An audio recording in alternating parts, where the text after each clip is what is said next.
Hi guys, welcome back to the Drive Life channel. In today's video, I'm going to give you a quick tip, or a warning I suppose, on something you need to do on your Volvo before it causes a bigger issue. Now, of course, I'm talking about my brakes that I discussed in the last video, just towards the end.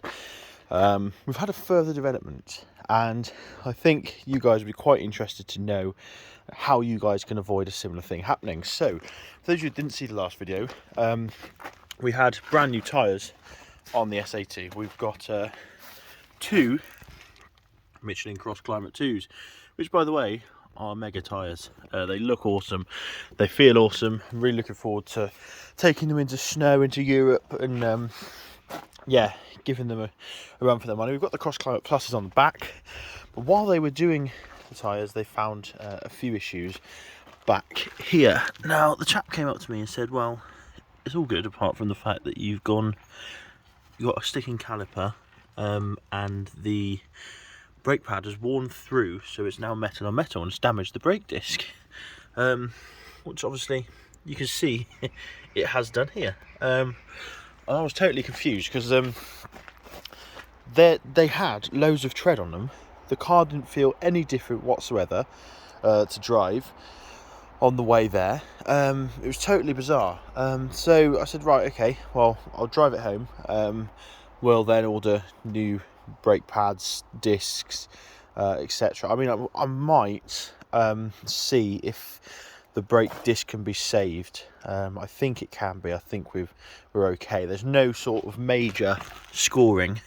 It's just slightly rough. So I think with a bit of wear with new brake pads, that will then smooth right back down to where it should be, sort of in the middle here. So yeah, really bizarre. So came home, the next day I was walking back to the house. We've been out in the Jeep, and I actually found the whole brake pad on the floor there. The whole brake pad. So you can see in here you've still got the Pagid brake pad backing here, but you can also see, if I just get my camera and zoom you in, probably better this way actually. Can you see that? You've got let me hold you guys still and you'll be able to see. Here is the brake pad backing scratching up my disc, and there's no brake pad. Let's compare that to the other side. So here on the other side you can see that we've got a significant portion of brake pad between the backing and the thing here. So yeah, very unlikely that it had completely come out.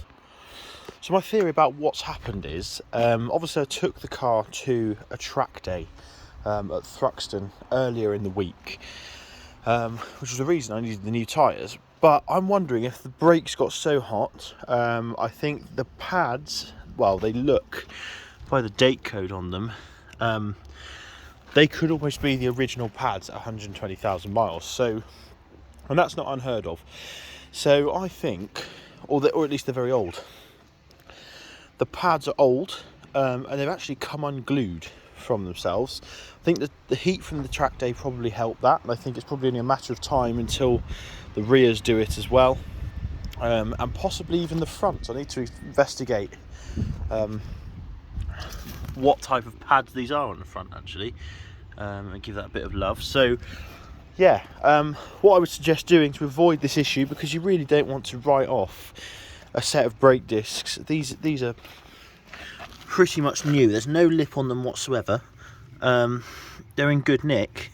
So yeah, I'd be really annoyed if I have to replace those because of the brake pad falling apart. But yeah, I would change your brake pads every sort of 5 years or every 80,000 miles. Just get it done. That way you won't have this issue where it just comes apart on you and damages the rest of the car. You'll see also there's a lot of brake dust on this rear wheel, and you compare that to the other wheel, we've actually still got brake pad. There's far less. So there's obviously been something going on, and I think that is the overheating element of it as well. So yeah, interesting thing, but just beware on your car. If you don't know how old the brake pads are, you've got a bit of spare cash lying around, which, let's be honest, not many of us have at the moment. Make sure you just get these done. Obviously, you don't want to have to write off the discs, etc. So, and also, don't forget it's a safety thing. I can forget that. It is a big safety issue as well, only having 3 brakes. The car does very well on it, but it makes an awful noise, and you really don't want to lose any sort of braking performance when you need it. So, yeah, thanks for watching. Don't forget to like, comment, and subscribe, and I'll see you next video. Cheers.